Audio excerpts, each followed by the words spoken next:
జై గురుదత్త శ్రీ గురుదత్త. ఆయన బాల్యంలో గడిచిన కొద్ది సంవత్సరాలను మినహాయిస్తే ఆయన జీవించిన 77 సంవత్సరాలు త్యాగమయమైన జీవితాన్ని గడిపాడు. ఎంత కష్ట పరిస్థితుల్లోనూ దైన్యమెరుగని, ధైర్యముడగని ధీరోదాత్త జీవితం ఆయనది. ఆయన ఎన్ని ఉద్యమాలకు పితృపాదుడు, ఎన్ని సంస్థలను ఆయన నిర్వహించారో ఊహించలేము. ఇన్ని సంస్థలను నిర్వహించి, ఇన్ని ఉద్యమాలను నిర్మించి, ఇన్ని పదవులు అలంకరించని, ఆశించని గొప్ప వ్యక్తిత్వం అయింది. నేను స్వాతంత్ర సమరయోధుణ్ణి అని చెప్పి ఆ స్వాతంత్ర సమరయోధుల భృతి తీసుకోవడానికి కూడా ఒప్పుకోనటువంటి సమున్నతమైన వ్యక్తిత్వం అయింది. నిష్కలంక ప్రజాసేవకుడిగా, స్వాతంత్ర సమరయోధుడిగా, గ్రంథాలయోద్యమ నాయకుడిగా, వయోజన విద్యా పితామహునిగా, ఆంధ్రోద్యమ నాయకునిగా, రచయితగా, ఆంధ్రదేశానికి, తెలుగు ప్రజానీకానికి ఎనలేని సేవ చేసిన దీక్షాపరుడు. ఆంగ్ల పదం ఎడిటర్కు సంపాదకుడు అనే తెలుగు పదాన్ని ప్రవేశపెట్టిన గొప్ప వ్యక్తి. ప్రముఖ దినపత్రిక ఆంధ్రపత్రికకు ఆయన తొలి సంపాదకుడుగా, 1906 సంవత్సరంలో తెలుగులో MA డిగ్రీ పొందిన ఆంధ్రుల్లో ఆయన రెండోవాడిగా, ఆంధ్రా తిలక్గా ఆనాటి ప్రజల్లో స్థానం సంపాదించుకున్నటువంటి గొప్ప వ్యక్తి ఆయన. ఆయన పేరులోనే సర్వోత్తముడిని దాచుకున్నటువంటి సర్వోత్తముడు ఆయన. నేటి మన ప్రాతస్మరణీయులు గాడిచెర్ల హరిసర్వోత్తమరావు గారు. నేడు వారి జయంతి సందర్భంగా వారికి నివాళులర్పిస్తూ గాడిచెర్ల హరిసర్వోత్తమరావు గారి జీవిత విశేషాలను తెలుసుకోవడానికి మనం ప్రయత్నం చేద్దాం. రాయలసీమ అంటే రతనాల సీమ. రాయలసీమ అంటే రాయలేనినటువంటి సీమ. రాయలసీమ అంటే ఎన్నో గొప్ప గొప్ప పుణ్యక్షేత్రాలకు ఆలమాలమైనటువంటి సీమ. రాయలసీమ అంటే పట్టుదల పౌరుషాలకు చిరునామా కలిగినటువంటి సీమ. అటువంటి గొప్ప రాయలసీమకు ముఖద్వారమైనటువంటి కర్నూలులో 1883 సంవత్సరం సెప్టెంబర్ 14 అంటే సరిగ్గా ఇదే రోజు గాడిచెర్ల భాగీరథీబాయి వెంకట్రావు దంపతులకు గాడిచెర్ల హరిసర్వోత్తమరావు గారు జన్మించారు. నిజానికి వారి పూర్వీకులది కడప జిల్లా సింహాద్రిపురం గ్రామానికి చెందినవారు. గాడిచెర్ల వారిది నిజానికి చాలా పేదరికమైన కుటుంబం, చాలా పేద కుటుంబం అని మనం మాట్లాడుకోవాలి. కర్నూలు, గుత్తి, నంద్యాలలో ప్రాథమిక ఉన్నత విద్య సర్వోత్తమరావు గారు చదివారు. ఇంకా చదువుకునే ఆర్థిక స్తోమత లేనప్పటికీ ఆయన ఉన్నటువంటి ప్రతిభా పాఠవాల వలన పారితోషికాల సహాయంతో మద్రాస్ క్రిస్టియన్ కళాశాలలో చదివి 1906లో తెలుగు MA పాస్ అయ్యారు. అయితే జాతీయ ఉద్యమంలో కూడా ఈయన అడుగుజాడలు ఎక్కువగా కనిపిస్తాయి. ఆయనకి ఎన్నో కష్టాలు ఎదురయ్యాయి. దేన్ని లెక్క చేయనటువంటి ధీరుడు ఆయన. ఆయన రాజమహేంద్రవరంలో ఉపాధ్యాయ శిక్షణ పొందుతుండగా 1907 సంవత్సరంలో స్వాతంత్ర ఉద్యమంలో ప్రవేశించాడు. రాజమండ్రిలో బిపిన్ చంద్రపాల్ చేసినటువంటి అద్భుతమైన ఉపన్యాసానికి స్ఫూర్తిగా విద్యార్థులందరూ వందే మాతరం బ్యాడ్జీలు ధరించి తరగతి గదికి వెళ్ళారు. వీరికి నాయకుడైనటువంటి సర్వోత్తమరావు గారిని కళాశాల నుండి బహిష్కరించడమే కాక ఆయనను ఎక్కడా ఉద్యోగం రానివ్వకుండా, టీచర్ ఉద్యోగం చేయనివ్వకుండా ప్రభుత్వ ఉత్తర్వులు జారీ చేశారు. అయితే ఆ తర్వాత ఆయన పత్రికా రంగంలోకి అడుగుపెట్టాడు. సరే, ఇంకా టీచర్ ఉద్యోగం రాదనుకున్నాడు. ఎప్పుడైతే ప్రభుత్వం నిరంకుశంగా వ్యవహరించిందో ఆయన వెంటనే పత్రికా రంగంలోకి అడుగుపెట్టి స్వరాజ్య అనే తెలుగు పత్రికను ప్రారంభించి బ్రిటిషు వాళ్ళ పాలనను ఎండగడుతూ రాసేవాడు. ఆయన సంపాదకం చేసేవాడు. 1908లో తిరునెల్వేలి జిల్లాలో యాప్ అను ఆంగ్లేయ అధికారిని విప్లవకారులు చంపేశారు. ఘటనాస్థలిలో గుమిగూడిన ప్రజలపై నిర్దాక్షిణ్యంగా పోలీసులు తుపాకులు కాల్పులు చేశారు. ఇద్దరు చనిపోయి పలువురు గాయపడ్డారు. ఈ సంఘటన సహజంగానే కొందరు దేశభక్తులు మనస్సును ఎంతో కలిచివేసింది. స్వరాజ్య పత్రికలో ఆంగ్లేయుల పోలీసుల దమన నీతిని ఎండగడుతూ విపరీత బుద్ధి అనే శీర్షిక కింద మన సర్వోత్తమరావు గారు సంపాదకీయం ప్రచురించారు. ఈ సంపాదకీయాన్ని పురస్కరించుకుని 1908 జూలై 18వ తేదీన ఆ పత్రిక సంపాదకుడిపై, ప్రచురణకర్త పైన రాజద్రోహ నేరం మోపారు బ్రిటిష్ వాళ్ళు. వారిలో సంపాదకునికి 3 సంవత్సరాలు జైలు శిక్ష పడింది. ఆయన రాజకీయ ఖైదీ అయినప్పటికీ కూనికోర్లు, దొంగలు, బందిపోట్లు ఉన్నటువంటి ఖైదీలను ఎలా అయితే చూస్తారో అలాగా ఆ సంపాదకునికి బట్టలు వేసి తీసేసి 2 గోచీలు కట్టేసేసి 3 చదరంగం గల 2 తువ్వాళ్ళు ఇచ్చారు. పడుకునేందుకు చిన్న ఈత చాప ఇచ్చారు. అన్నం తినటానికి మట్టి చెట్టి, నీళ్లు త్రాగడానికి ఒక మట్టి ముంత, మలమూత్ర విసర్జనకు మరొక చెట్టి మాత్రమే ఇచ్చారు. కాలికి లావుపాటి కడియాలు, మెడకి మరొక ఇనుప కడియం వేసేసి ఒక కొయ్య ముక్కను దూర్చేశారు. మట్టితో పండ్లు తోముకోమన్నారు. అధికారులు నిర్ణయించిన టైంకే మల విసర్జన చేయాలి. ఎప్పుడు పడితే అప్పుడు మల విసర్జన చేయకూడదు. వాళ్ళు ఏ టైం చెప్పారో ఆ టైంలోనే మల విసర్జనకి వెళ్ళాలి. స్నానానికి 3-4 ముంతలు నీళ్ళే ఉపయోగించాలి. ఎక్కువ పోసుకుంటే కుదరదు. తినటానికి ఒక రాగి సంగడి ముద్ద ఇచ్చేవారు. ఆ ముద్దలో పుల్లలు, రాళ్ళు, మట్టి ఉండేవి. ఆకులు, అలములు ఎండపెట్టిన పులుసు నీరు ఇచ్చేవారు. వాటిలో పురుగులైనా కడిగేవాళ్ళు. అసలు పురుగులతో నిండేది. అలా తయారైన ఆ పులుసు నీళ్ళలో ఉడికి చచ్చిన పురుగులు తేలుతుండేవి. మొలతాడు జంజం తీసేశారు ఆయనవి. తల బూడి చేశారు. ఎన్ని విధాలుగా మనుషులను అగౌరవపరచాలో అన్ని విధాలుగా అగౌరవపరుస్తూ దేహబలాన్ని, మనోబలాన్ని అణగదొక్కి సదరు ఖైదీలు దేశ సేవకు, మానవ సేవకు ప్రయత్నించకుండా ఉండే విధంగా జైలు పద్ధతిని ఆ రోజుల్లో ఆంగ్లేయ సామ్రాజ్యవాదులు తయారు చేశారు. సుమారు 1200 రోజులు అహోరాత్రాలు అలాంటి కఠిన శిక్షణ అనుభవించిన ఆంధ్ర వీరుడు నిజంగా ఈ రోజున ఆయన గురించి ఎవ్వరూ తలుచుకోకపోవటం నిజంగా సిగ్గుపడాలండి. మన గురించి ఎంత కష్టపడ్డాడు. మహావీరుడండి. నిజంగా చెప్పాలంటే ఆంధ్ర వీరుడు మరెవరో కాదండి, ఆయనే గాడిచెర్ల హరిసర్వోత్తమరావు గారు. ఎంత కష్టాలు పడ్డాడండి. అసలు అన్నం తినటానికి కూడా ఉండేది కాదు. వాళ్ళు ఏ టైంలో చెప్తే ఆ టైంలోనే మలమూత్ర విసర్జన చెయ్యాలి. అన్నాన్ని కూడా ఎలా పడితే అలా ఇచ్చేవారు. అసలు ఆ 1200 రోజులు ఎలా గడిపాడో మహానుభావుడు.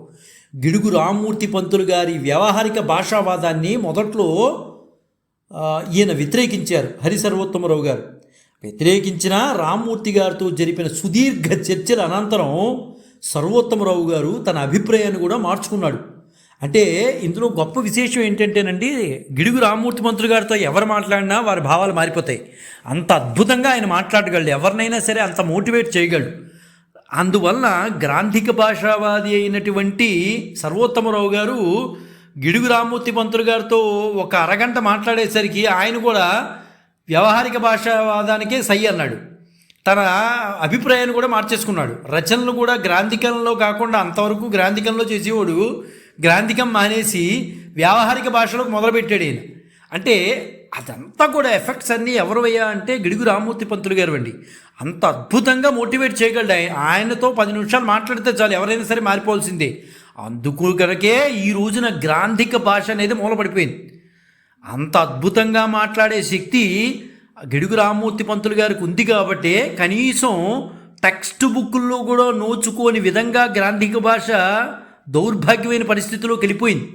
ఎంత గొప్పగా తెలుగు భాషను చెప్పుకునేటటువంటి గ్రాంధిక భాష ఈ రోజున మనం మాట్లాడుకోలేనటువంటి పరిస్థితిలో, చూడలేనటువంటి దౌర్భాగ్యమైన స్థితిలో రాగలిగామంటే అటువంటి మేధా సంపత్తులు ఉన్నారు కాబట్టే అలా మౌల్డ్ చేయగలిగారు అందరినీ కూడా. అంత చక్కగా మాట్లాడగలిగేవాడు గిడుగు రామ్మూర్తి పంతులు గారు. సరే, ఈయన కూడా వ్యవహారిక భాషావాదానికి సై అన్నాడు అనుకోండి. అయితే తెలుగుతో పాటు ఇంగ్లీషు, తమిళు, మరాఠీ మొదలైన భాషలు కూడా మన హరిసర్వోత్తమరావు గారికి వచ్చండి. బాగా నేర్చుకున్నాడు ఆయన. ఎంఏ చదివే రోజుల్లోనే మొదలైన ఆయన వ్యాసంగం, సాహితీ వ్యాసంగం జీవితాంతం అది వస్తూనే ఉందండి. ఆయనతో ఎక్కడా కూడా విడిచిపెట్టలేదు ఆయన. ఎన్నో కొత్త పదాలు సృష్టించాడండి హరిసర్వోత్తమరావు గారు. అంటే కొత్త పదాలు, ఆయన డెఫినేషనే కొత్త పదాలు. ఏ పదాన్నైనా సరే కొత్త పదాన్ని తీసుకొచ్చేవాడే. 1914లో బాలగంగాధర్ తిలక్ హోమ్ రూల్ ఉద్యమాన్ని చేస్తుంటే హోమ్ రూల్ లీగ్ ఉద్యమానికి ఉన్నాడండి.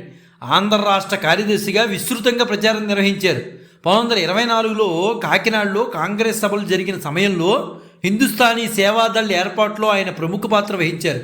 1927లో కాంగ్రెస్ అభ్యర్థిగా నంద్యాల నియోజకవర్గం నుండి మద్రాసు కౌన్సిల్కి ఎన్నికైన వాడు మన గాడిచర్ల హరిసర్వోత్తమరావు గారండి. శాసనసభ్యుడిగా నియోజకవర్గానికి, ఆంధ్ర విశ్వవిద్యాలయం అభివృద్ధికి అపారమైన సేవ చేశాడండి సర్వోత్తమరావు గారు. ప్రత్యేక ఆంధ్ర రాష్ట్ర నిర్మాణముకు పిక్కు రాయలసీమ నాయకులు వ్యతిరేకిస్తున్న సందర్భంలో సర్వోత్తమరావు గారు వారిని సంకుచిత ధోరణిని విమర్శించి ఆంధ్రోద్యమానికి నూతన జీవం పోసాడండి. నిజంగా చెప్పాలంటే శ్రీబాగ్ ఒడంబడిక రూపొందించడంలో ప్రధాన పాత్రను పోషించాడు హరిసర్వోత్తమరావు గారు. హరిసర్వోత్తమరావు గారికి శ్రీకృష్ణదేవరాయలు వారంటే ఎంత ప్రీతు, ఆయనకి ఎనలేని అభిమానం అండి శ్రీకృష్ణదేవరాయలు అంటే. కనుకునే 1929 సంవత్సరంలో దత్తమండలాలుగా పిలువబడుతున్నటువంటి జిల్లాలను కలిపి రాయలసీమ అని నామకరణం చేసిన వారిలో మన హరిసర్వోత్తమ గారు కూడా ఒకరండి. ఆంధ్ర విశ్వవిద్యాలయం సెనేట్ సభ్యుడిగా కూడా ఈయన పనిచేశాడు. మద్రాస్ కౌన్సిల్ మెంబర్గా హరిసర్వోత్తమరావు గారు తన కర్తవ్యాన్ని నిర్వహించడానికి శక్తి వంచన లేకుండా కష్టపడ్డాడండి. స్థానిక ప్రజల కష్టాలు, నిష్ఠూరాలను ప్రభుత్వం దృష్టికి తీసుకెళ్లేవాడు. అయితే కొంతమంది ప్రభుత్వంలో ఉన్నవాళ్ళు కొంచెం ఇబ్బంది పెట్టేవారు ఈయన్ని. ఒకసారి కౌన్సిల్లో జేమ్స్ అనే యూరోపియన్ సభ్యుడు ఒకడు పొగరబోత్తనంగా భారతీయులను పరిహసిస్తూ భారతీయులంటే తక్కువ చూపుతో మాట్లాడాడు. దానితో హరిసర్వోత్తమరావు గారు ఉగ్రుడై లేచి ఆంగ్ల సభ్యుని జాత్యాహంకారాన్ని ఖండించాడండి. తెలుగువారంటే ఏమనుకుంటున్నావు, భారతీయులంటే ఏమనుకుంటున్నావు అని గట్టిగా ఆయన నిలదీసి అడిగేటప్పటికీ అతను ఆ యూరోపియన్ అతను మాట్లాడలేకపోయాడండి. ఆనాటి ముఖ్యమంత్రిగా ఉన్న మునుస్వామి నాయుడు గారితో సహా సోదర సభ్యులందరూ మన హరిసర్వోత్తమరావు గారి మాటలకు హర్షించి అభినందించారండి. అంత చక్కగా మాట్లాడగలడు ఈయన కూడా. ఏం మాట్లాడినా అందరినీ ఆకర్షించేదండి, అంత చక్కగా మాట్లాడతాడు. అందుకనే అనేక కార్మిక సంఘాలకు ఆయన నాయకుడు అయ్యాడు. నిజంగా కార్మిక సంఘాలకు నాయకుడు అంటే ఎంత మాట చాతుర్యం ఉండాలి. అలాంటి మాట చాతుర్యం ఇతనికి ఉందండి. సహకార ఉద్యమంలోనూ పాత్ర పోషించాడు ఈయన.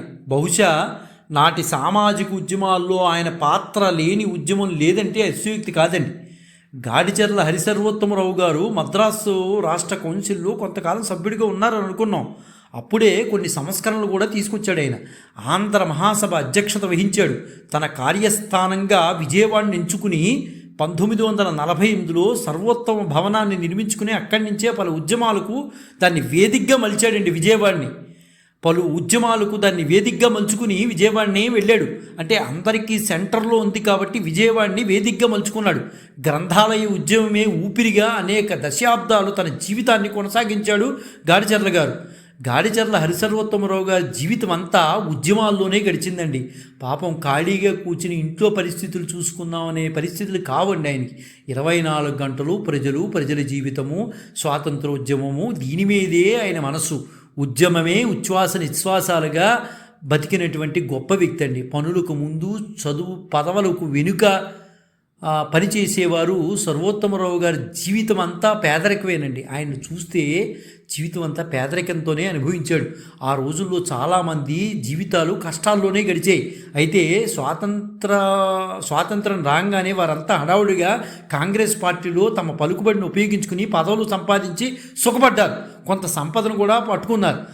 ఏమీ మాట్లాడిన వాళ్ళు కూడా స్వాతంత్రం వచ్చిన తర్వాత గబగబా పార్టీలోకి వెళ్ళిపోయి పదవులు అలంకరించారు. కానీ నిస్వార్థంగా పనిచేసిన వాళ్ళు ఎవరికీ కూడా ఆ పదవులు దక్కలేదండి.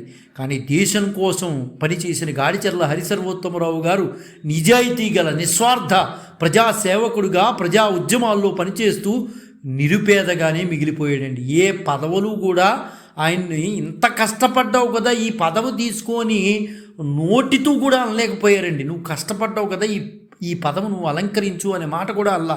ఆయన ఏనాడు పదవులు కోరుకోలా. కనీసం కష్టపడిన వాడిని గుర్తించడం కూడా గుర్తించలేదండి ఆ రోజుల్లో. ఎంత దారుణమైన పరిస్థితి, ఎంత కష్టపడ్డాడు, జీవితాన్ని స్వాతంత్రోద్యమానికి అంకితం చేశాడండి అలాంటి వాడు. స్థిరమైన సంపాదన గురించి ఆలోచించలేకపోవడం నిజంగా గాడిచర్ల వారు తప్పంటారా? ఎల్లకాలం స్వాతంత్ర పోరాట కాలం నాటి త్యాగాలనే ప్రజలు నాయకులు చేస్తూ ఉంటారని ఆయన అనుకోవటం తప్ప ఈ ప్రశ్నలకి సమాధానం అయితే ఇవ్వలేమండి. నిజంగా చెప్పాలంటే సంపాదన గురించి ఆలోచించకపోవడం గాడిచర్ల వారు తప్ప, స్వాతంత్ర పోరాట కాలంలో త్యాగాలని ప్రజలు నాయకులు చేస్తూ ఉంటారని ఆయన అనుకోవడం తప్ప దీనికి సమాధానం ఎవరు చెప్పగలరు? ఏమైనా ఆ తొలి తెలుగు రాజకీయ ఖైదీని కాంగ్రెస్ నాయకులు నిజంగా మర్చిపోయారనే చెప్పాలండి ఆ రోజుల్లో. మరి ఎందుకు మర్చిపోయారు, ఏమైందనేది మనం కారణాలతో మనం చెప్పలేం. కానీ అంత సర్వోత్తముడైనటువంటి హరిసర్వోత్తమరావు గారిని ఎందుకు మర్చిపోయారనేది ఇప్పటికీ కూడా ప్రశ్నార్థకంగానే మిగిలిపోయింది. 20వ శతాబ్ద తొలి దశాబ్దంలో ఆంధ్ర తిలక్కని కొనియాడబడిన కాంగ్రెస్ నాయకులే గాడిచర్ల హరిసర్వోత్తమరావు గారు తమకి ఎవరో తెలియనట్లుగా ప్రవర్తించారంటే ఎంత బాధాకరమైన విషయం అండి ఇది. నిజంగా చెప్పాలంటే స్వాతంత్రం తర్వాత తెలుగు రాష్ట్రం కోసం ఉద్యమించాలని గాడిచర్ల వారు అన్నప్పుడు అధిష్టానానికి భయపడి ఆయన మీద వ్యంగ్యాస్త్రాలు ప్రయోగించిన నాయకులు ఎంతోమంది ఉన్నారు. ఆంధ్ర రాష్ట్రం రాగానే గబగబ మంత్రి పదవులు పుచ్చుకున్నవారు చాలామంది ఉన్నారు. ఆ రోజు కూడా గాడిచర్ల వారు నా సంగతి ఏమిటి అని ఎవరిని అడగలేదండి, తల దించి అడగలేదు ఏనాడు కూడా. భరతమాత సంఖ్యలు తొలగించేందుకు నేను పనిచేశాను, కానీ పదవులు ఆశించి కాదని ఆయన ఎప్పుడు చెప్పేవారు. ఈ భరతమాత సంఖ్యలు తుంచడానికి నేను కష్టపడ్డాను, ఈ తుచ్చమైన పదవుల కోసం కాదనేవాడు. 1956లో ఆంధ్రప్రదేశ్ ఏర్పడింది. నిజానికి తెలుగువారికి సొంత రాష్ట్రం, అందున విశాలాంధ్ర గురించి కలలు కన్న గాడిచర్ల వారి కన్నా చట్టసభలో ప్రాతినిధ్యం వహించేందుకు అర్హులు ఎవరూ ఉండరేమో. నిజంగా అంత ఆలోచనలు ఆలోచించాడండి ఆయన. ప్రత్యక్ష ఎన్నికల్లో గాడిచర్లకు ఆసక్తి లేదు. ఆయనకి చాలామంది శిష్యులు ఉన్నారు. తనతో పాటు గ్రంథాలయోద్యమానికి వచ్చినటువంటి వారిని సొంత పిల్లలుగా చూసుకున్న జీవితం అండి అయింది. ఆయన శిష్యుల్ని తన పిల్లలుగా చూసుకునేవాడు. అటువంటి శిష్యులు కొందరు ప్రభుత్వంలోని కొంతమంది పెద్దలను కలిసి గాడిచర్ల వారిని ఎమ్మెల్సీ చేస్తే బాగుంటుందని సూచిస్తే ప్రజలు మరిచిపోయిన ఆయన్ని తిరిగి మళ్ళీ మనం గుర్తు చేయడం ఎందుకని అధిష్టానం వ్యాఖ్యానించారు. ఎంత దురదృష్టకరమైన విషయం అండి. ప్రజలు గాడిచర్ల వారిని మర్చిపోయారని ఎమ్మెల్సీ పదవి ఇస్తే బాగుండదని చెప్పి పంపించేశారు. ఇది నిజమైన దేశభక్తులకు కాంగ్రెస్ రాజకీయాలు ఇచ్చిన కితాబా అండి ఇది. ఎంత దురదృష్టకరమైన విషయం. అధికారంలోకి వచ్చిన వారు ఆదరించకపోయినా గాడిచర్లను అభిమానించేవారు ఆయన్ని ఏదో ఒక ఉపాధి కల్పించే ప్రయత్నం చేశారు. సర్వోత్తమ భవనం పై అంతస్తున 1957 నాటికి పూర్తి చేసిన బాపూజీ మందిరంగా నామకరణం చేసి అందులో ఆయనకి సౌకర్యాలు కల్పించి తమ అభిమానాన్ని చాలామంది ప్రదర్శించారండి నిజంగా. అయితే ఆ భవనంలో ప్రవేశించి మద్రాసులో ఉన్న తన కూతురు దగ్గరికి వెళ్ళిన తర్వాత గాడిచర్ల వారు తిరిగి విజయవాడ రాలేకపోయారు. అక్కడే అస్వస్థులయ్యారండి. కూతురు దగ్గరే అస్వస్థులయ్యారు. తన కూతురు దగ్గరికి వెళ్ళారు. ఆయన అనుకోకుండా జారి పడిపోయారు. ఆ పడిపోవడం అస్వస్థత గురి చేసింది. శరీరంలోని శక్తి తగ్గినా దేశ సేవ చేస్తూనే రాలిపోవాలని చివరి వరకు అనుకున్నాడు గాడిచర్ల హరిసర్వోత్తమరావు గారు. అప్పటికి ఆంధ్రప్రదేశ్లోని 20 జిల్లాలను 40 వారాల సంచారానికి తగిన పథకం రచన చేశారు. అందుకోసం తన సేవలు వినియోగించుకోవాలని రాయలసీమ జిల్లాలోని విద్యాధికారులకు ఉత్తరం రాశాడు. అంత ఓపిక లేని పరిస్థితుల్లో కూడా ఆయన విద్యాధికారులకు రాశాడు, నా సేవలు మీరు ఉపయోగించుకోవచ్చు అని. అలాంటి వాళ్ళు ఎవరు ఉంటారండి ఈ రోజుల్లో? నిజంగా ఆరోగ్యం సరిగా లేనప్పుడు శ్రమ ఎందుకన్న కూతురు అన్నారు, నాన్న నీకు ఆరోగ్యం సరిగా లేదు, ఎందుకు, నిన్ను ఎవరు గుర్తించారు, ఎవరు గుర్తించి నీకు ఏమిచ్చారు పదవులు, నువ్వు ఎందుకు ప్రజల కోసం అంతా నువ్వు ఇబ్బంది పడతావు, నువ్వు గురించి నువ్వు చూసుకోనన్నా, నీ ఆరోగ్యం బాగున్నన్నాళ్ళు చేసావు, మేమేమి అనలా, కానీ ఈనాడు నీకు ఏమిచ్చింది నాన్న ఈ రాష్ట్రము, ఏం పేరు ప్రఖ్యాతులు ఇచ్చింది, కనీసం ఎమ్మెల్సీ ఇవ్వటానికి కూడా వాళ్ళు నిరాకరించారు. ఎందుకు నాన్న అంటే కూతురు అల్లుడు సేవలు ఉపయోగించుకోవాల్సి వస్తుందని ఆయన మనసులో బాధపడి, ఎందుకు వీళ్ళని నేను ఇక్కడ ఉండి వాళ్ళని బాధ పెట్టడం ఎందుకు, నా గురించి వాళ్ళు బాధపడటం ఎందుకు, దేశం కోసం రాష్ట్రం కోసం నేను ఏదైనా చేయాలని తపంతో మంచం మీద నుండి లేవలేని పరిస్థితి ఏర్పడింది. తన వైద్యానికి తగిన డబ్బు లేదు. స్వాతంత్ర సమరయోధుడిగా ప్రభుత్వం ఎటువంటి సహాయం అందించలేదండి. ఎంత దారుణమైన విషయం. తనకు తానుగా దరఖాస్తు చేయడం ఆయనకి ఎప్పటికీ ఇష్టం లేదు. నేను స్వాతంత్ర సమరయోధుడిని అని చెప్పుకుని లైన్లో ఉంచున్న డబ్బు తీసుకోవడం అనేది ససీమన ఇష్టం లేదు. ఎందువల్లంటే మనస్తృప్తిగా చేశాడు అది. ఆ సేవ భరతమాత దాస్య శృంఖలాలను తొలగించడానికి చేశాడు, డబ్బు కోసం చేయలేదు. నాటి కేంద్ర హోంశాఖ మంత్రి గోవింద్ వల్లభ్ పంత్ గారి గాడిచర్ల సేవలను శ్లాఘిస్తూ 2,000 రూపాయల చెక్కును పంపించారండి. ఆయన ఒక్కడు మాత్రం గుర్తించాడు. శిష్యులు, అభిమానులు, కొన్ని సంస్థలు సమకూర్చిన ఆర్థిక సహాయంతో ఆయన చివరి రోజులు గడపాల్సిన పరిస్థితి ఏర్పడింది. గాడిచర్ల వారు మొట్టమొదటి నుంచి పేదరికంలో ఉన్నారు. అందుకనే పేదరికమే ఆయన్ని చివరి వరకు కూడా అలాగే వెళ్ళిందండి. నిజంగా మహానుభావులు కనుక అలాగే వెళ్ళారు. ఆయన ఎక్కడా కూడా ఏదో ఈ పేర్లు చెప్పుకుని సంపాదించుకున్నాం అలా చేద్దామనే ఆలోచనలు అయితే లేవు. గాడిచర్ల వారు స్వయంగా ఎవరినైనా పని ఇమ్మని అడిగారు కానీ డబ్బు ఇవ్వమని ఏ రోజు అడగలేదండి. నాకు పని ఏమైనా ఉంటే చెప్పండి, నేను చేసి పెడతాను, దేశం కోసం నేను పని చేస్తాను, నాకు పదవులొద్దు, నాకు డబ్బు ఇంత కావాలని ఏనాడు కూడా ఆయన అడగలేదండి. 1959 డిసెంబర్ 14 ఆయన అనుకోకుండా మళ్ళీ ఇంట్లో ఆయన పడిపోయాడండి. గాడిచర్ల వారి పడిపోవటంతోనే గాడిచర్ల వారిని రాయపేట ఆసుపత్రిలో చేర్చారండి. ఆసుపత్రిలో ఉన్న సమయంలో కూడా ఆయన మంచం మీద పడుకున్న ఆయన ఆలోచన ఏంటంటే గ్రంథాలయోద్యమాన్ని మరింత విస్తృతం చేయాలని కలవరంతోనే ఉండేవాడు. మంచం మీద ఉన్న పిల్లలు అనేవారు, నాన్న నువ్వు రెస్ట్ తీసుకో నాన్న, ఎందుకు నాన్న ఇవన్నీ నీకు, అసలు ఇవన్నీ నిన్ను ఎవరూ పట్టించుకోండి. అమ్మా నన్ను పట్టించుకునేది ఏంటమ్మా, దేశమాత నన్ను పట్టించుకుంటోంది, దేశమాత చూస్తోంది. మనం ఇక్కడ పుట్టాం భారతదేశంలో, మన భరతమాతను మనం కాపాడుకోవాలి, ఎవరో గుర్తించాలని ఏదో చేయాలని మనం కోరుకోకూడదమ్మా అని అనేవాడు మహానుభావుడు. జ్ఞాపక శక్తి వస్తూ పోతూ ఏవో మాట్లాడుతూ అనుకోని పరిస్థితుల్లో అంత గొప్ప దేశభక్తుడు 1960 ఫిబ్రవరి 29న ఈ భరతమాత ఒడిలోంచి పూర్తిగా శాశ్వత నిద్రలోకి వెళ్ళిపోయాడు గాడిచర్ల హరిసర్వోత్తమరావు గారు. 60 సంవత్సరాలకు పైగా ఆంధ్రుల అభ్యున్నతికి కోరి కృషి చేసినటువంటి గాడిచర్ల హరిసర్వోత్తమరావు గారు ఎంతమందికి గుర్తున్నారండి ఈ రోజున.